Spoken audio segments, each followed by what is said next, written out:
17-14. Cowboys out in front. Starr begins the count. Takes the snap.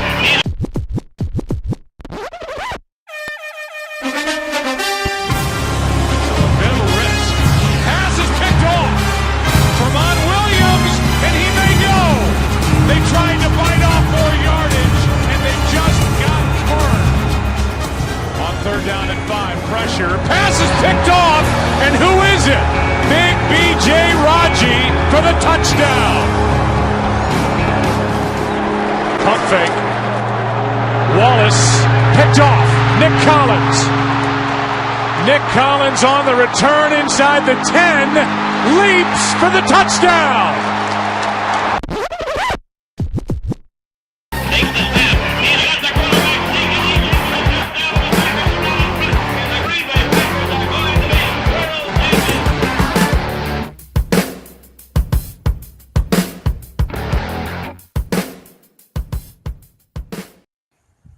All right. What's up, gang? Welcome into Packers Total Access. My name is Clayton. You can check us out on packernet.com. You can find me on Twitter at Packers_access. If you'd like to email the show, you can send a message to PackersTotalAccess@gmail.com. Just want to say we've got a packed house tonight. We've got Mr. Ryan Schlipp. We've got Coach Hahn and our buddy Jacob, all live here to talk about this wonderful game that we just experienced together. And also, I just want to say, man, watching that intro, that feels like a lifetime ago, doesn't it? I mean, seeing that Super Bowl run and back when we had of course, we got a pick six today, right? I mean, come on. Yeah. When that play happened, I'm just going to kick it off. We're going to be sporadic tonight. We're going to have a conversation about some football. When that ball got picked off and it went for 6, I went, here we go. This is the point in the season where we go, that's when things turned around, right? And yeah, here we are with a 2-point loss. So if you guys haven't caught on, the Packers dropped another tough one today on the road. It was 23-21 to the Commanders. Let's just kind of get it started off. Let's get it started off on a positive note, if we will. You guys, we had the offensive line shuffle, right? And obviously, David Bakhtiari was, inactive, kind of a game time decision type thing. And we were all, I know I was, I don't want to speak for everyone. I was very surprised when I seen Zach Tom was going to be playing left tackle. And lo and behold, he come out of the gates and played really, really well, right? So let's start right there. Coach Johnson, we got you on the line. What did you think of Zach Tom today? Yo, I straight up loved him. I loved everything about it, and it was very obvious to me that, a tough situation for the kid to go into, right? Rookie, not a ton of meaningful snaps, and all of a sudden you're starting and you're against Montez Sweat, and you're the starting left tackle. So Green Bay out of the gate did a lot of things to protect him, right? A lot of quick game, a lot of really nice protected things as far as sliding to him or giving him some running back help or tight end help. But then, as the game wore on, and we were just talking about this, after halftime and then moving forward into the third, and then actually when it really became awesome was in the fourth quarter, Green Bay really started to trust dude, like really trusted him. You saw them slide the protection away, put him on an island one-on-one with Montez Sweat, and they're like, okay, he's literally shutting it down. And you can watch Washington get frustrated with that because midway through the fourth quarter, they switched Sweat over to his unnatural side so that he could go against Josh Nyman, hoping to actually get a little bit of pressure because Zach Tom was shutting him down. He didn't have a perfect game. There were a couple of times where, he missed a block on some pin and pull stuff and that stuff. But, straight up out of the gate, it allowed Elton to go to his natural position at guard. And Zach Tom showed an awful lot of promise today. Absolutely. Jacob, you got something, man? Coach, did anybody in their wildest dreams, Ryan, anyone, left tackle Tom, left tackle, was it was that then Elton, center Myers, right guard was Runyon then, and then right tackle. Yeah, I mean, I did not have that in my bingo card. I did not even think there was a possible situation there. But when I saw it, I'll be honest, I was like, okay, all right, well, I can live with that, and as coach said, at first I was like, I don't know how this is going to work. But going in, I think that Yash, again, I feel like that they don't give this guy enough credit. Like he sufficed pretty well at a left tackle, like in the starting NFL for many, many weeks. And we were all like, whatever, it's Yash. And then the guy just switches over to right tackle I don't know the exact specs yet. Coach probably knows more than I do. He seemed like he did okay enough, right? And then left tackle didn't seem like it didn't seem like the sky was falling. And then John Runyon, I like the fact that we can plug him in at different, guard positions there. So in my opinion, today was not a total loss. I mean, granted, you watch the score and you say, oh my God, this is a horrible thing. I had to watch the first quarter at Buffalo Wild Wings again, next to a guy that was a diehard Reds Washington football fan. There And you go. so Good catch. see what I did there? And this guy was just like so happy that he was in the game in the first quarter. And I'm just like, it's kind of perspective, right? So like we sat there, I've watched the first quarter now at Buffalo Wild Wings with a Jets fan, with a Giants fan, now with the Commanders fan. And they all were so excited to be in the game in the first half. And then looking out, I mean, I looked at all of them like, oh, you silly, silly fan, you. Oh, how you'll learn in a quarter. And then I go home and I'm crying and I'm, whatever. Right. They're celebrating. You said a couple of really key things there. The fact that Runyon bumped over to right guard allows Elton to get into his real natural position. And the reason they did that, I'm convinced, so that Elton could help out Tom with some of the stuff, because you literally watched Rodgers, especially in the first quarter, go like this. That's the signal that hey, can. Exactly. Or he's pointing off to a linebacker, meaning we're going to set him as the Mike because the coverage dictates that the other guy has to be in coverage, that sort of stuff.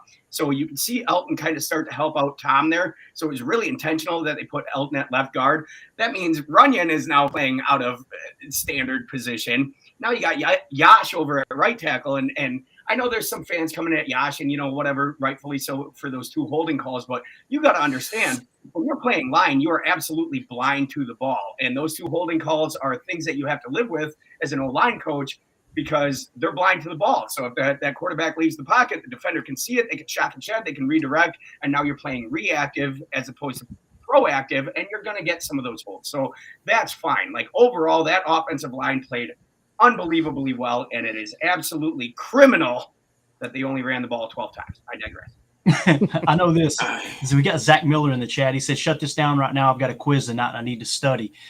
And I'll tell you this, man, kudos to you, Zach. I'd be worried about that grade rather than talking about this tough loss. But Ryan, you are Ryan Schlip is definitely the president of the Zach Tom fan club. And I always refer to him as that. He's the guy that on draft night I was going, Zach Tom, who's Zach Tom? And Ryan was excited about it. What did you think, man? I got to get your take, and then we'll move on to another topic. But what did you think of your boy Zach Tom?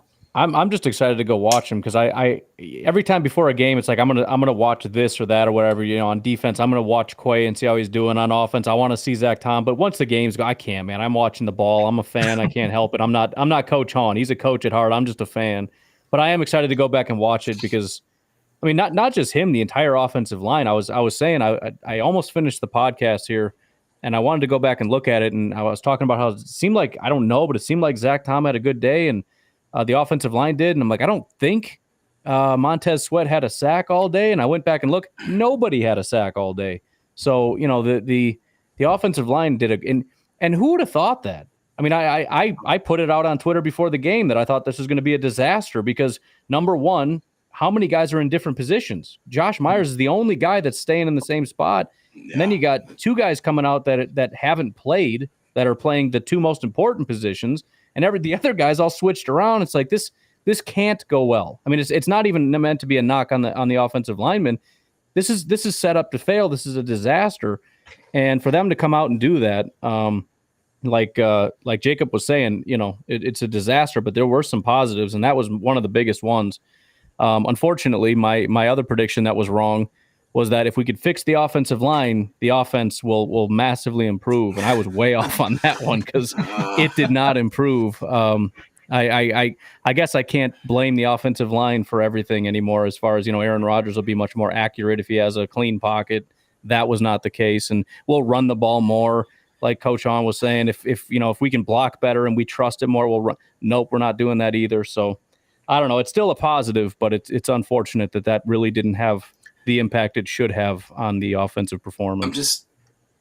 I'm just gonna go out there and Clayton for the first time. Oh man, I thought if you guys were in our group chat, you're like, oh my God, Clayton and Jacob are really heated right now. They're in a heated back and forth. Basically, all I said was that I'm sick of this play calling. At this point in this season, I will admit that in the heat of the when you're in the middle of a loss like that, and you're just like questioning what, then I'll admit I went to the dark side. I started saying like, all right, what the heck, get rid of Barry. And in my head, trust me, I fell victim to that, and to the point now where I'm actually thinking like, what does Barry have to offer? And I'm sorry, like if you guys can, I wish Sam Holman was on the podcast, because I think that he would actually give a more astute answer as to the X's and O's. But to me, this whole, Barry, like you said, maybe in certain podcasts prior, maybe Clayton or I want to give this guy the benefit of the doubt because we don't necessarily know what the scheme is, but we're putting people in the best positions. But now I'm looking at it and I go, I'm sorry, but Devondre doesn't look good. Quay doesn't look good. We're not utilizing Rashawn in the way we should, nor Preston. And I feel like that we're putting ourselves in positions where we don't give our guys the benefit of the doubt or whatever the case is. And I'm not a defensive guy. I'm not a guru, but all I'll say is that it just doesn't look like a defense that I would. It's not something at the beginning of the year when I looked at it on paper and I thought, yeah, this is going to be a top 3 defense. Now I look at it in the same aspect, same scheme, same people, same players. And I go, yeah, this is a top 25 defense. And I don't know how you remedy that. So if anybody else, coach, if you want to maybe take the floor on that, or I've lost all my confidence in the defensive coaching. And now to me, it's like, I need to change and prove me wrong, coach, please, or somebody. Yeah, we definitely disagree on that, but I want to hear coach's take here. Go ahead. Yeah, I just have a real quick rebuttal on that. Bottom line, your defense scored 7 points today, and it's not like you're losing games. How many points did we lose because Rasul Douglas can't grab an interception real quick? We should have had maybe 3-4 pick sixes. It's just like Clayton had said earlier, the guys are in position. They still have to execute. To me, that's not a coaching problem. Right. Like if you're scheming guys in position and they're not executing, that's on the players, and you need to hold them accountable. Maybe that's where the coaching comes in, where you need to hold them more accountable. But y'all ain't losing games 45-41. You lost 23-21. And in today's NFL, with the offensive bias, if you will, 23 points, 20 points, whatever it is that you've been losing, like, to me, that's not the problem. To me, your glaring holes are in special teams and offense. I think your defense overall playing pretty well. Teams are going to score. It's the modern NFL, right? You have all these protections. You have pass interference. The fact that pass interference is a spot foul and not a 10-yard foul or whatever that is, like that sort of stuff is crazy. It's absolutely skewed to the offense. So teams are going to score, right? You have narrow hashes. You're going to get the job done. I don't think that the defense there's things to fix on the defense. Don't get me wrong, but it's not like it's egregious. You're not giving up. So, coach, if you're head coach, your main focus on the offense, not the defense, is what you're saying. Oh no, I absolutely laying up special teams. Absolutely, and that's your main focus down from the top bottom, and we're saying, listen, we are not an arrogant football team. We are no longer allowed to be arrogant, and you're not allowed to be arrogant players because right now, straight up, we suck. We need our best players on special teams. It's a if you're Bisaccia coach, do you then pull Amari Rogers? Is he done? And then you put in maybe Nixon or something like that. You've got to. You have to, right? Like you have to at this point. Ryan, what do you think? How do you pick special teams, dude? If you look at the some of the best teams that have come through and won championships, whatever, the special teams to me always goes back to the Baltimore Ravens and John Harbaugh. You take a look at it, bro. They had Jacoby Jones returning punts and kickoffs. Yeah. They had Ray Rice returning kickoffs in his prime because you want your best players in all 3 facets of the game. And if you're going to get tired out there, maybe you're not our best player. Maybe you have to take a look at what you're doing conditioning-wise. Because if you're going to get tired, if you're going to tell me you're too tired to return a kick, then you're way too tired to take this screen pass to the house. Go sit down. I'm done with it. Yeah, I agree. Go ahead, Ryan. Yeah, I'm going to forget half the things I wanted to say, but number one, sort of rebuttal to the rebuttal, if I may, with that. As far as the defense, and I agree, offense and special teams are a much bigger concern than defense. But first of all, the team hasn't scored more than hardly 15 points since like week 2. So they are the bottom of the barrel offense. So even though that might generally be true, we gave up more points than Washington has scored since week 2, and that's with their backup. And you can say the backup's better than the starter if you want, but he hasn't played since last year. I'm not using that as an excuse. As far as the coaching thing, that is kind of where I put the coaching. It's not a schematic thing necessarily, but when every single player, offense, defense, and special teams, is not prepared, they're not playing full out. They don't, I mean, the mental breakdowns constantly, it's unfair in a sense to say that that's the coach's fault when your guys aren't playing well. But where else do you put it? It has to fall on the coach to get your guys ready at some level. So that's what I said about Matt LaFleur too. It's unfair for me to say you're doing a great job calling plays and you're doing a great job doing these things and you're putting in the work and you're doing what you need to do, but your guys aren't playing for you.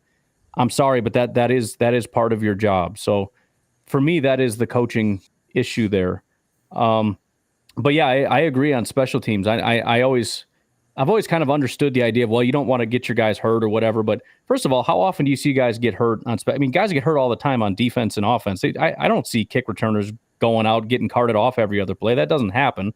And like we said off before we started on this, if you're not going to use Aaron Jones, which is nonsense, but if you're going to refuse to do it, fine. Kick return. Put him as a kick return. If he's going to get 8 carries in a game, at least put him on special teams. So, and again, that's another kind of coaching issue in terms of decisions like that. I mean, the offensive line, this seems like this is a great shakeup, but it's probably 2, 3, 4 weeks too late. That's just one thing. But then on top of that, special teams, there's been a lot of, especially in Green Bay, a lot of lip service given to, we're going to take it seriously this year. This year, we're really going to take, and we never see starters play. We got scrubs going out there playing.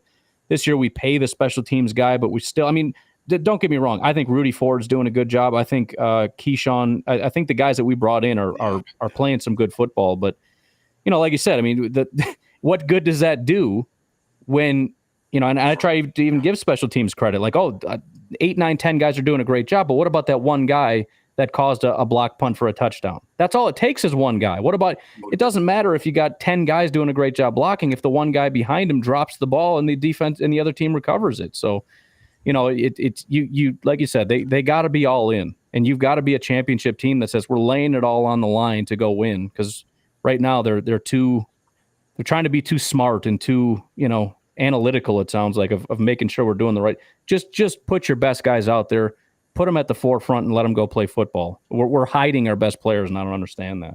Yeah, I'll say this. I'm going to back up and talk about defense for a second. In my opinion, I agree with a lot of what Coach said, but all we heard a couple weeks ago was, well, really all the way back to the Minnesota game. Why don't we have Jair follow their best receiver? Yeah. Why don't we have Jair follow their best receiver? And what was their response? You cannot do that because we're running a Vic Fangio-style defense. There are man combinations. There are man principles within the zone that we run as well, but it's essentially a remove all sugar, too high look, late rotation, going into typically a single high cover 3 look for the most part. You got some cover 6 and other things mixed in. We won't get into all the details, but I'll say this. Joe Barry broke, and he started having Jair follow. He started it last week, and what happened? Yep. Disaster.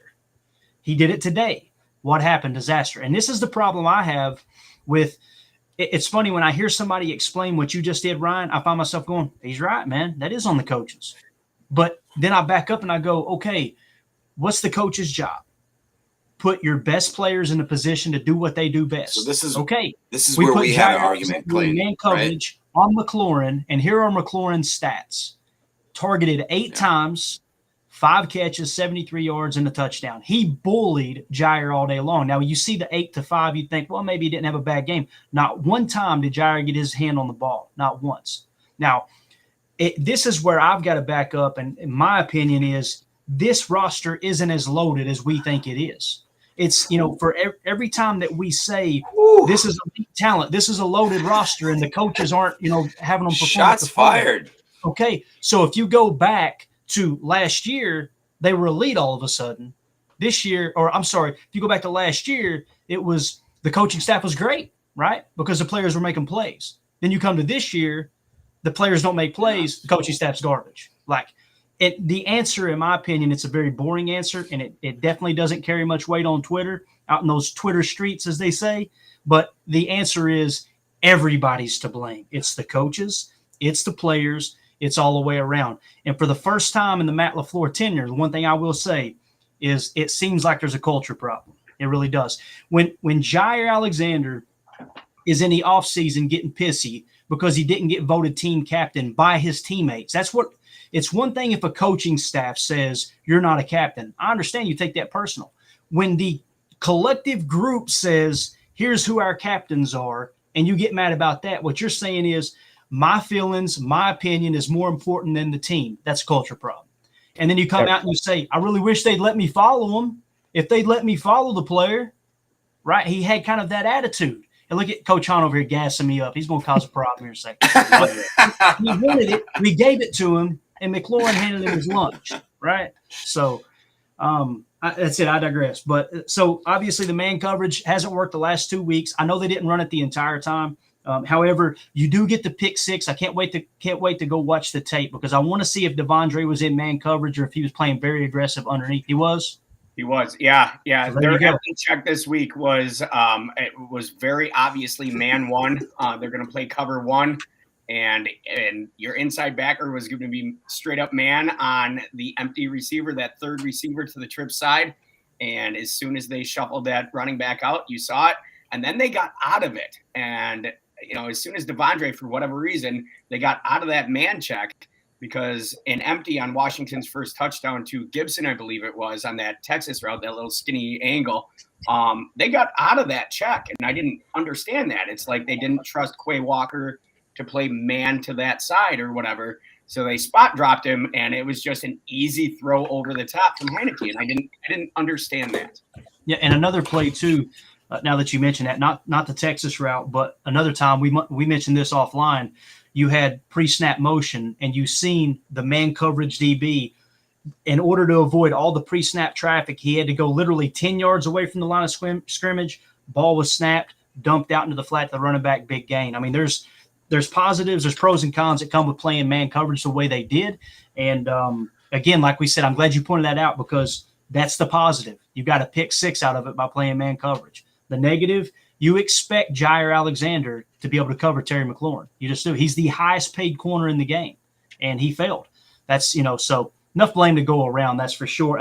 One thing we talked about, Jacob, I want to get your take on this too. We were talking about Quay Walker. Ryan said he felt like he had a good game. Me personally, and again, I'm watching it around family and friends. It was chaos. I mean, it was total chaos where I was trying to watch the game. But when I came back and looked at the stat line, I mean, you had Quay Walker, 13 tackles, 1 pass deflection, and 2 quarterback hits. Seems like he was around the ball all game long. What did you think, Jacob? Yeah, well, he's always around the ball. That's not necessarily his issue. I guess you can. I could be around the ball all the time. I could get you like 15 Can you make 13 tackles. Can you make 13 tackles? But they may be like 20 yards down the field. Is the problem. You know what I mean? So like I'd be the guy piling on kind of thing.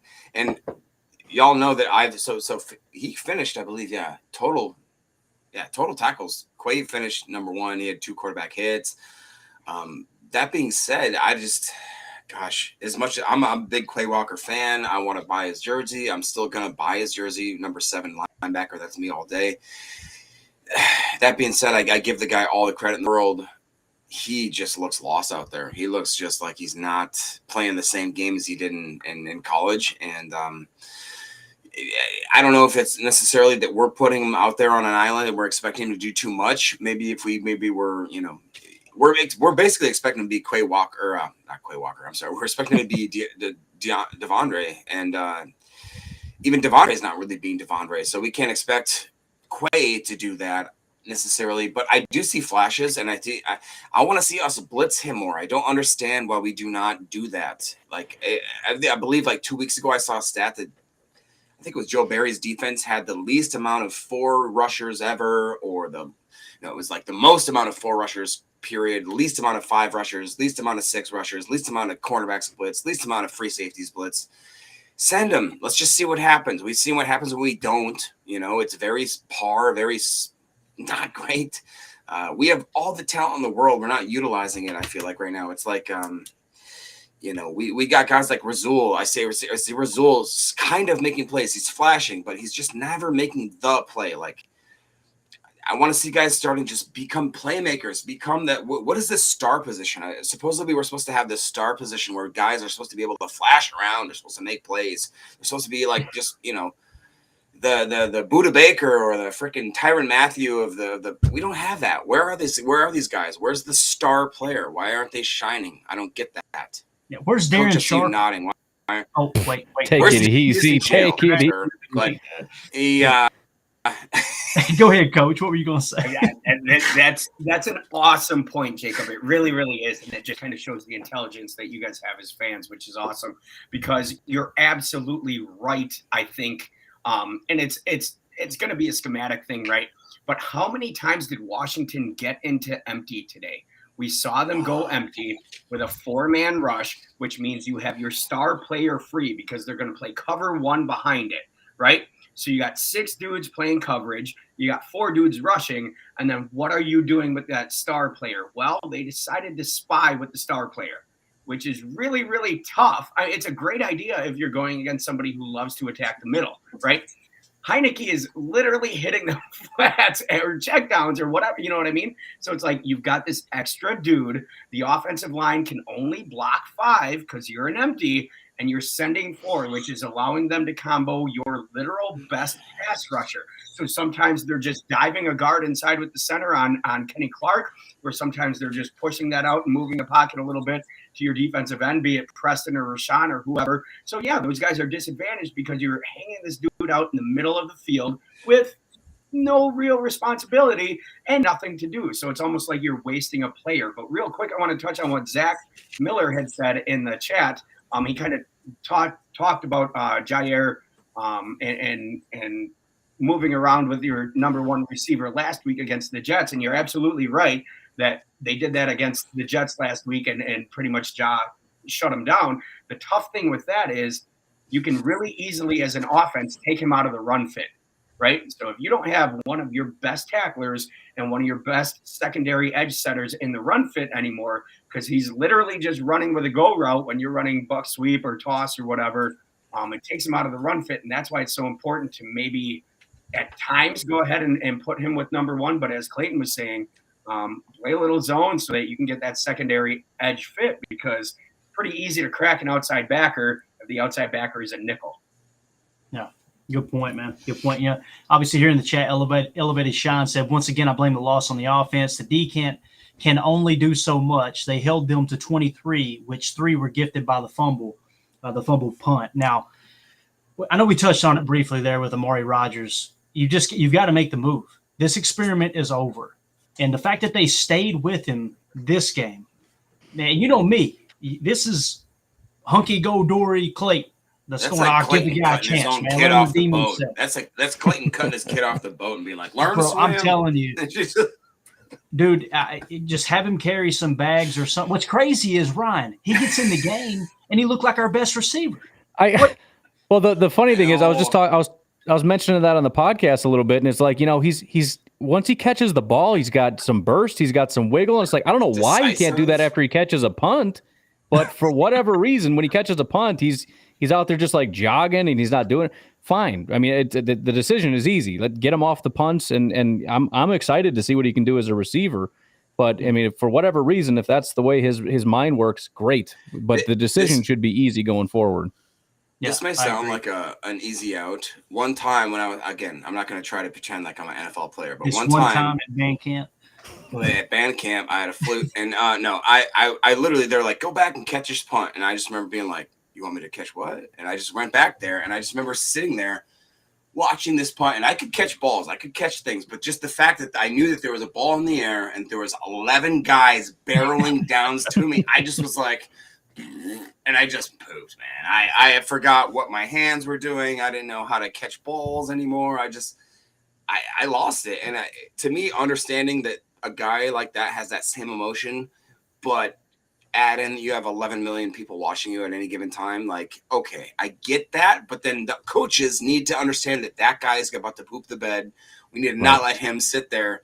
He's not ready for prime time. We've seen this in our I don't know how you do that, but I have to imagine there's a process there where you see. Well, and that's a good point too. It's unfair to Amari in a sense because I don't think he's been a terrible football player in terms of what he's showed us. I mean, he hasn't had many opportunities on offense, and I think he's done a good job.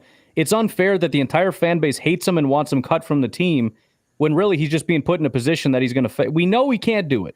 So why do we keep putting him out there to fail so that everybody can hate him? Returner. That's not what his role was supposed to be. That was never his thing. No. You're right.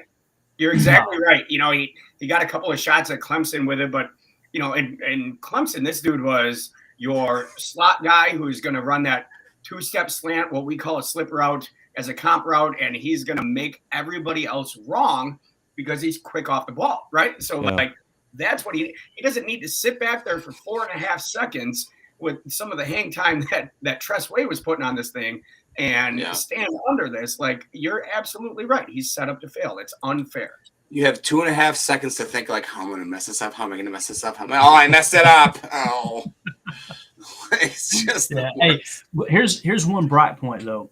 It seems like every single week with the minimum snaps that Enigbar gets, the dude flashes. That's true. I mean, he had true. 2 more quarterback hits today, and he recorded a sack, had a tackle for a loss, and 3 tackles. I mean, that's what that does. And this is the nerd in me. I'm immediately thinking 2 years from now, if we decide to move on from Preston Smith and free up all that cap, you've got a guy possibly in place. And by then he's going to be even better. They seem to have hit on that late round pick, in my opinion, at least the early going anyway, for sure. So that was exciting to see. Now here, I'm going to be the negative Nancy here. And this is my little whipping boy. And I'm just going to throw it out there. You guys know who I'm talking about already.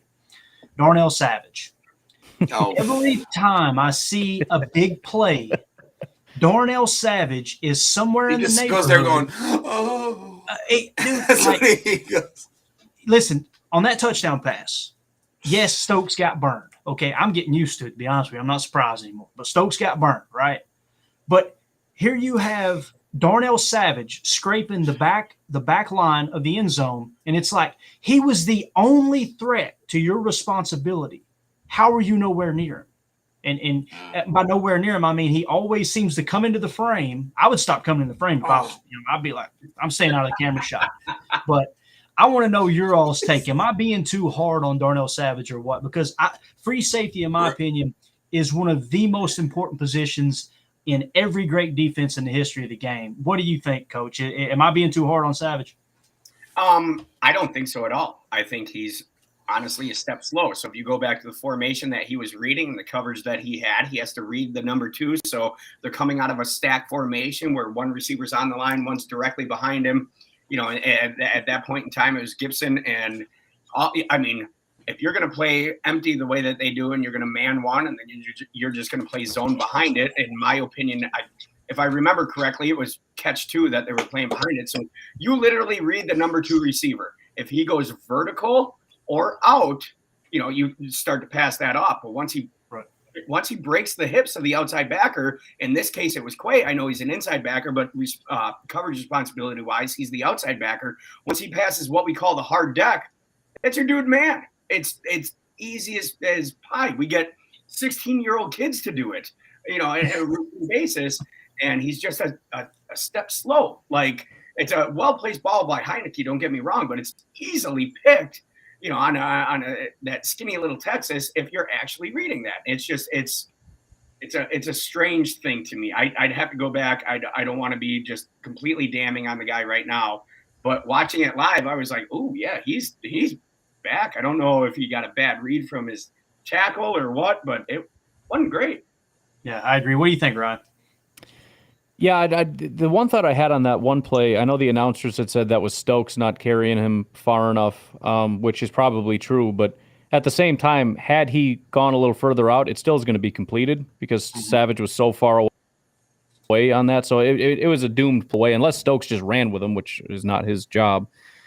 I do know last week I was, and again, it's hard to, especially with safety play, if I don't have the understanding that, you know, Sam and Coach have in terms of what their job is. But I was at least encouraged by his willingness to play, his willingness to come up and actually tackle. I mean, the amount of times that he came up in front of Quay Walker to make the tackle that Quay wouldn't even make was impressive to me.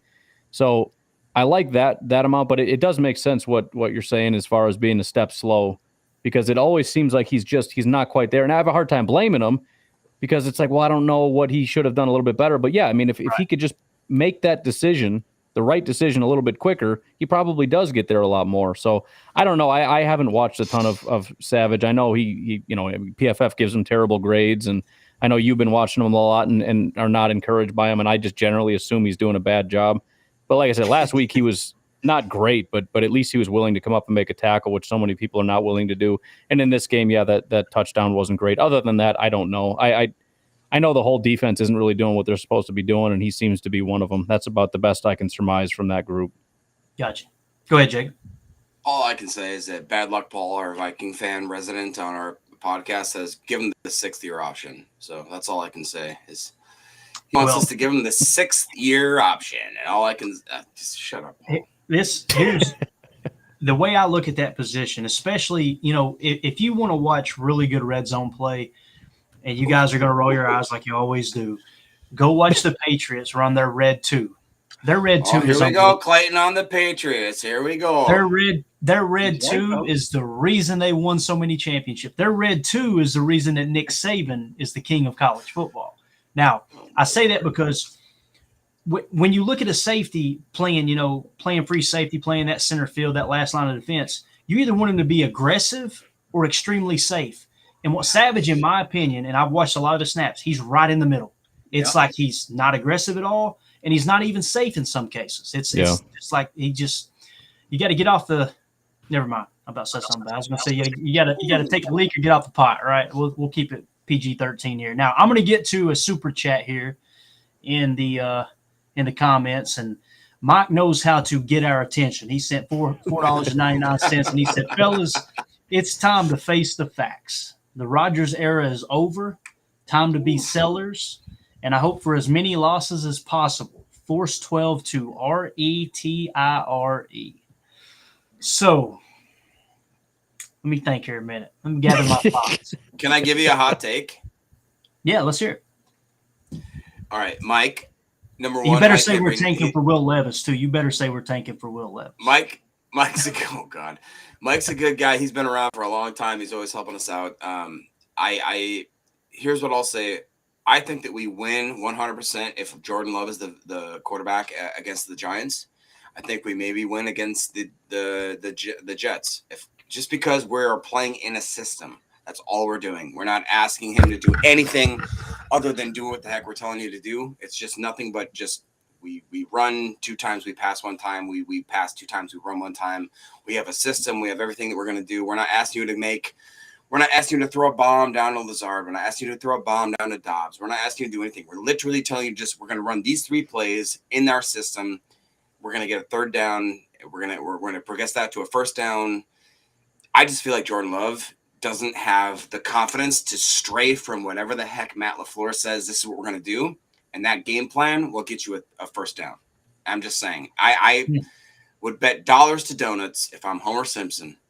If I'm Jets and Giants, I think we win both those games, 100%. Can I jump on that real quick, Clayton, before you? Because I know you have a lot of thoughts on that. But when I heard you, Jacob, say that on your podcast last week, I remember thinking, "Come on, man!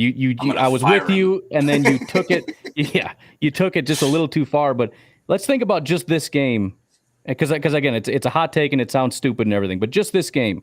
Wow! How many throws did we even make that were complicated throws that a middle school kid couldn't? They're all at the line of scrimmage. Every single throw. 70% of his passes were off target. So what are we getting just in the passing game? What are we getting from Aaron Rodgers, Mr. $50 million, that we couldn't get from a guy that's even a subpar quarterback? They were all off target, every single pass, and none of them were complicated. I shouldn't say none, but very few. Almost every throw was at the line of scrimmage. So that's number one. Number two, what are the odds that when you're up 14-3 and you're not passing well and you're running the ball well and you're playing a team that's playing too high shell, we abandon the run if Jordan Love is the quarterback? 0. We only did that because Aaron Rodgers is there. That's the only reason 100%. We're abandoning the run. So it's not Rodgers' fault, but again, how much better do we get in just that one facet? 4th and 1. What are the odds in 4th and 1 that we go for it and throw the ball if Jordan Love is our quarterback? 0. There's no chance. Yeah. So just by virtue of the fact that Rodgers isn't there and we aren't forcing every single thing to Aaron Rodgers to make things happen. I'm not saying Rodgers, I'm not saying Love is better than Rodgers in any capacity. Right. I'm not saying Right. that. I'm just saying in situational football, we probably would have been well versed and better to just put Love in that situation. And that's true. But then on top of that, the fact that Rodgers has plummeted to such a terrible degree right now that every single one of his passes are so far off base. They're hitting the dirt. They're right behind. I mean, Amari, some of the best catches today were Amari because he's twisting backwards and catching the throws that are way behind him. Yep. I mean, it's so bad that I'm hearing you say that, Jacob, and I'm cringing like, oh, dude, that's such a ridiculous take. But as I'm thinking about it, what's wrong with it? I can't think of anything that's wrong with that. So, anyways, Clayton's going to tell us what's wrong with that in a second. But I just wanted to jump in there for a second. I want to hear Coach Honey. I like this group bullying that's about to take place. Go ahead. Roadhouse. No, I'm here for it, man. I'm on the bully train. I got bullied all through high school. I'll wear the big pants now. Hey, Zach Miller is dead on with this again. How many were checked out of or were just hot right out of? Because bottom line, you have an offensive line coach as your offensive coordinator. He wants to run the ball. And you're running the ball 12 times in a game that you probably I don't get that. You started the game out running buck sweep and attacking these soft Washington edges and crushing it. Right. I'm in the first quarter. I'm like, oh yeah, Jones is getting over 100 today. He's getting 2 tutties. Dylan's gonna wake up. Like, you're gonna watch this offensive line all of a sudden come alive and things are gonna be great, right? You're gonna protect with play action pass. You're gonna really set some things up, and then it's gone. As soon as that lead got challenged, even not disappeared, but 7-3, that lead got challenged. The run game disappears, and I got to think it's 12. I can't. In my mind, I can't think that an offensive line coach is like, you know what, our best option is putting this makeshift line that I built yesterday out there against this Washington pass rush and letting Rodgers go to work. I can't fathom that. Yeah, Mo, keep in mind though, Matt LaFleur is calling the plays, not the offensive line coach, right? So we got to kind of. Can I say one more thing real quick? Yeah, go ahead, Jacob. I'm bloody. I'm laying on the curb. Put your give him a boot couple right more in my kicks, ear. Go will you? ahead. I'm just saying, bro. Like, I'm so sick of seeing Matt LaFleur when they ask him, they're like, well, like, maybe you should rush the ball like more than 12 times. He goes, oh, yeah. Yep. Yeah, that's Every a great week. idea. I should probably do that. Like, and it's like, what do you do when you're on the sidelines? Are you Right. picking out your next eyebrow color? Like, what are you doing, man? Are you talking about, where you are? You call the plays, brother. I will say that kind of goes to maybe what Coach Hahn is saying, though. I mean, let's just say you're calling a run and your quarterback checks out of it, and then you go to the podium and they're like, "Hey, you should probably run the ball more. Why aren't you doing that?" What are you going to say? Are you going to throw Rodgers under the bus? Probably not. Yes. So he's sitting there saying, "Yeah, we probably should." But that's the thing. Matt LaFleur, other head coaches would. Matt LaFleur would never do that. He's everybody's buddy. He's not that guy. Nice. He's not that smash you in the mouth kind of coach. So I think there is a possibility. I think there is a possibility. He's a nice guy. Yeah, those are getting checked out of, and Matt LaFleur has no way of answering that question. Is my thought. Sorry. Go ahead, Clayton. Tell us where we're wrong. All right. No, listen. First of all, I just want to say this. We keep talking about the eyebrows. All right. For so many years, look at my eyes, so many years, I had to stare at Mike McCarthy on the sideline. And I thought, why can't we have a coach that looks like he can do more than 3 jumping jacks? Why can't we have a coach? And now we get one, and it's like all of a sudden he's the sexiest coach alive, and he waxes his eyebrows. And I'm just like, I just want a happy medium. I want a guy. I look at the screen on Red Zone. So wait, you just want him to take away one eyebrow. Just shave one eyebrow. I just need an average looking. Give me Jeff Fisher with the mustache right in the middle. I'm good. Like, I don't understand why we got to go from someone who's morbidly obese to someone who looks like a prima donna. Like, I don't understand it. But you're trying to as far as Aaron Rodgers, not a Playboy model. That's what you're trying to say. Yeah. As far as Aaron Rodgers, when we did Chalk Talk last week, I highlighted 2 plays that Jordan Love can't make, period. Now, those are 2 plays. Right. You guys are exactly right on the 4th and 1. If Jordan Love's in that ball game, they're running the football, and you're probably picking it up. You know, it's funny, Jacob, before you got on, you know, we were kind of talking offline, and I pointed out that the Packers only averaged 3.2 yards per carry today, right? Now, you do the math. You run it 3 times, you're punting there, right? You're right at 10 yards, but you're under 10 yards, okay? I think it's important to understand that, but at the same time, the RPO aspect of this offense, it's not a situation where they're going, we're going to run the ball. It's we're going to come to the line, we're going to read our keys, and okay, if we have the hat count here, we're running the football. If we have the hat count there, we're throwing the RPO. So it's a real easy argument. It's a real easy thing to say, well, Aaron Rodgers just doesn't want to run the ball. That 4th and 1, there was a hat count on the outside. What's crazy is when he throws the RPO, when he throws it, what kind of looked like a bubble, again, I've got kids screaming and family running around. It's kind of hard to remember. But the release route, I don't know if you noticed, Coach, wide open. He dumps it to the RPO underneath. They completely bid on it. If he throws to the deep pass, probably a touchdown, and everybody's going, man, Aaron Rodgers pulled it off. But you're exactly right with Jordan Love. 4th and 1, Jordan Love in the game, they're running the football. And me, I'm wanting them to run the football. When they threw the pass, I seen the deep release, and I thought, God, he was open. He threw to the wrong receiver. But on top of that, I literally looked back at Mandy and I said, why did we not run the freaking football? Yeah.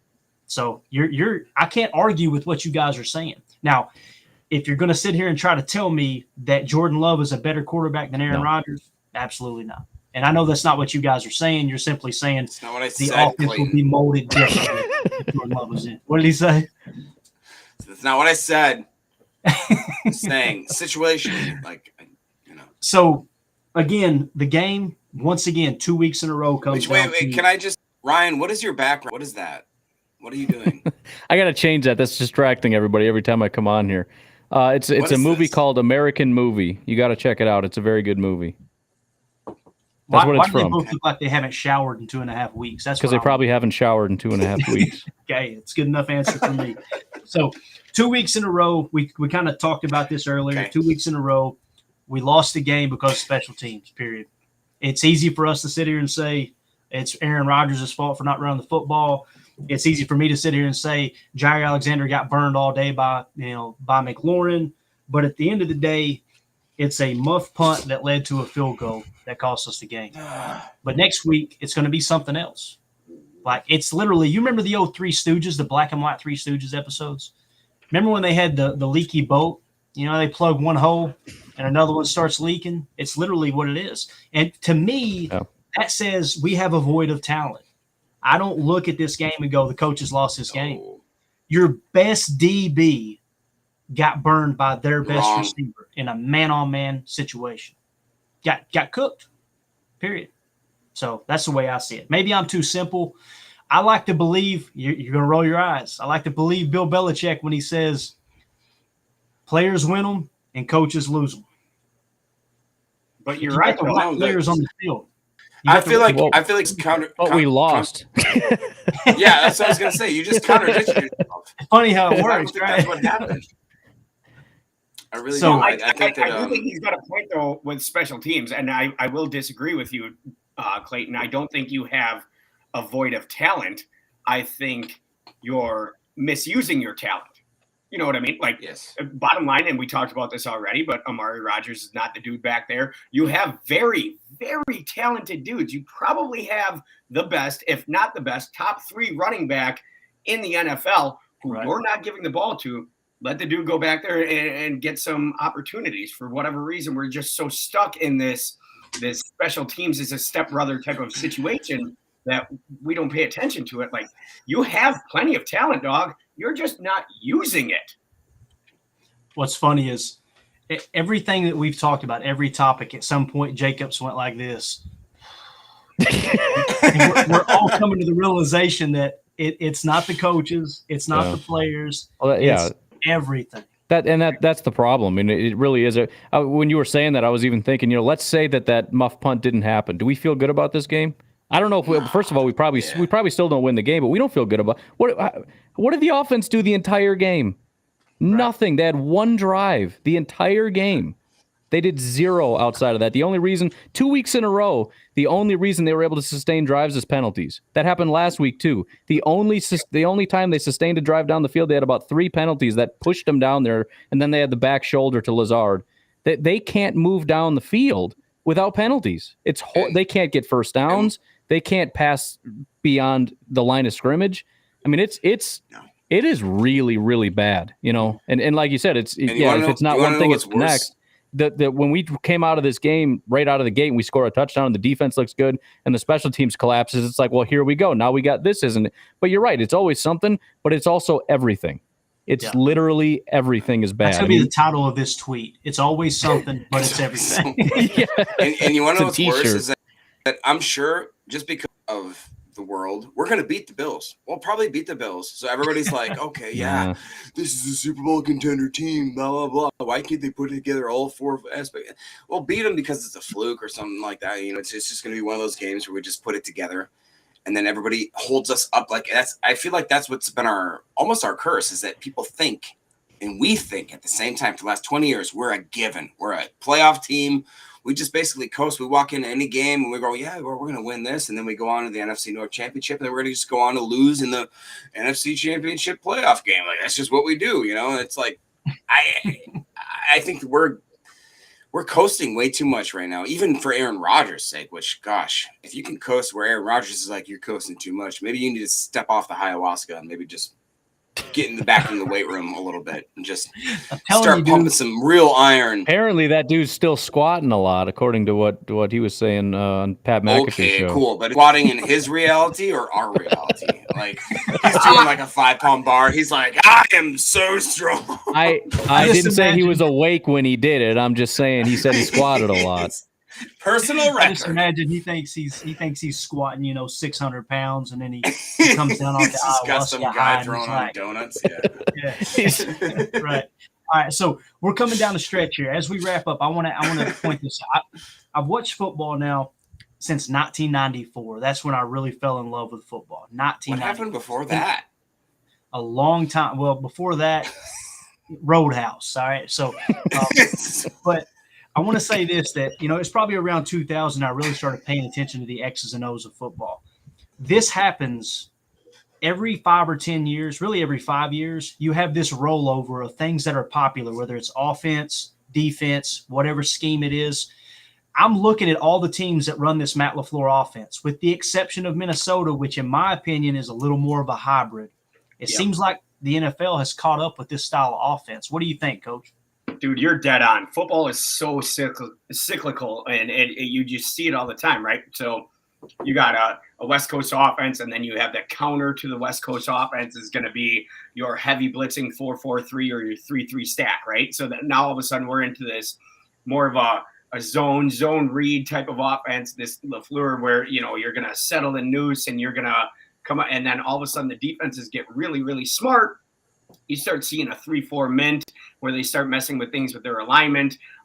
You start doing some read stuff or whatever. But what really hurts those defenses is good old school power football. And no less than 10 times I saw Washington run power today, where they're just gap scheme. They're just mashing the edge. They're getting an extra hat to it. You know what I mean? So you're dead on with it, where modern defenses are catching up to this, understanding where their players are in conflict now and how to protect those type of players.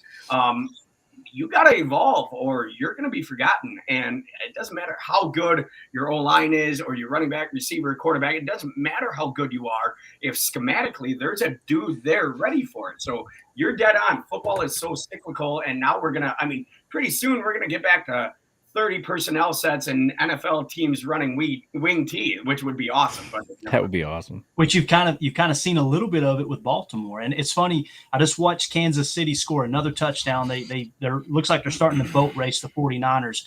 And the one thing that Andy Reid, everybody needs to give credit to Andy Reid for, is he was willing to evolve constantly. Yeah. Every time that someone caught up to his offense, he adjusted. Ryan, is that something we're going to be able to do under the Matt LaFleur, coaching?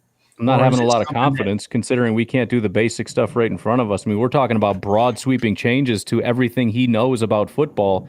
and we can't get basic stuff going on, like, run the ball, or You can't get a line. Yeah. You couldn't get a line today. Yeah. So it's hard to imagine they evolved to that extent, considering the minor things that we really can't do. But no, that was a good. I hadn't really considered that. I heard a ton about the evolving defenses. I hadn't really thought about specifically the Shanahan style offenses getting hit. But I'm sitting here thinking Packers are really struggling, the Rams are really struggling, the 49ers are really struggling. So I got to look at that, because I hadn't really thought about that. But that is a good point. That is the cutting edge offense, so defenses are going to want to primarily attack that, and they're really getting hit this year. Yeah, it's definitely something just to kind of keep our eye on for sure. Yeah. As we move forward. And again, like I said, people like Andy Reid willing to adjust.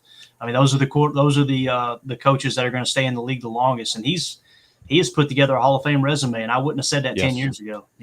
Jacob, send us home here, man. You got any parting words? We got about 2 minutes, bro. I mean, I got all sorts of words. I'm just saying. You just can't say them on the air. There's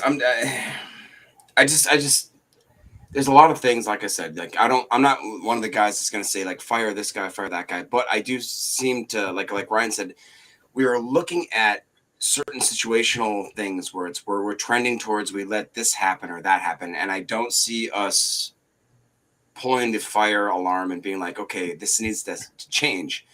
And I think Ryan said it maybe, I don't know, 2 or 3, 4 or 5 podcasts ago, where I don't see it changing, because this is where we're set. We're stuck in our ways.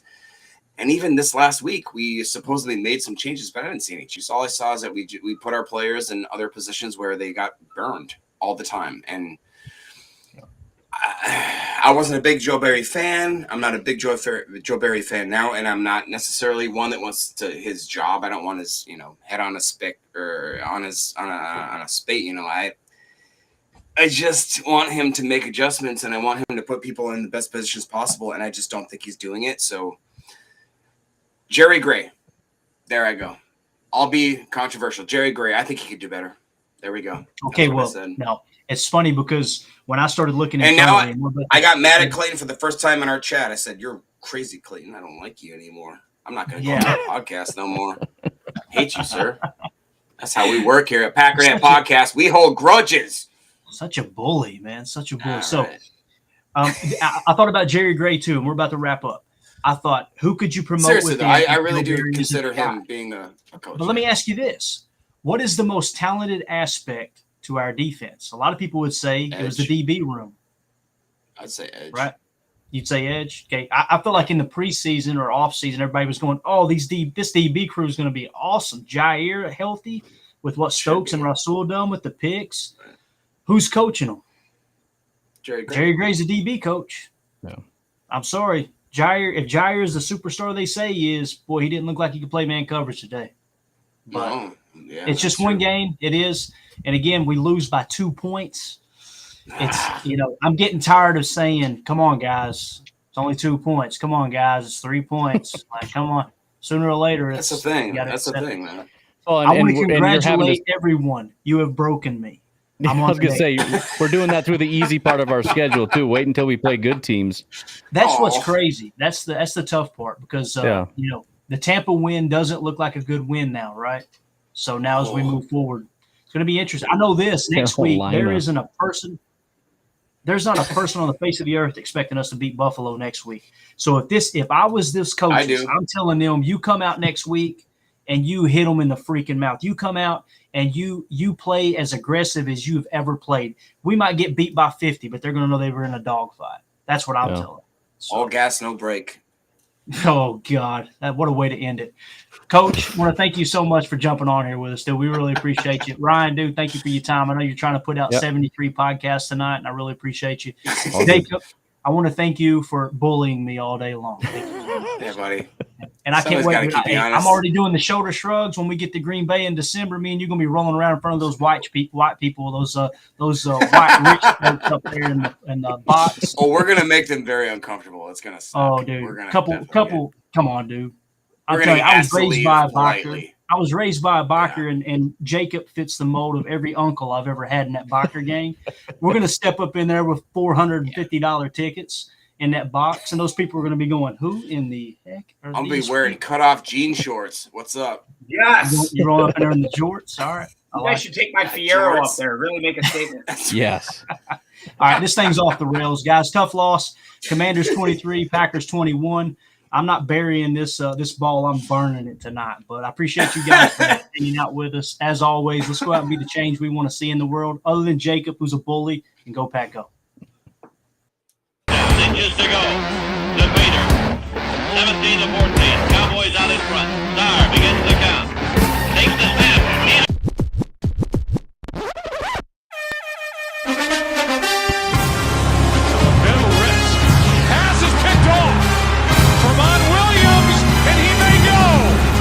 Trying to bite off more yardage, and they just got burned. On 3rd down and 5, pressure. Pass is picked off, and who is it? Big B.J. Raji for the touchdown. Pump fake. Wallace picked off. Nick Collins. Nick Collins on the return inside the 10. Leaps for the touchdown.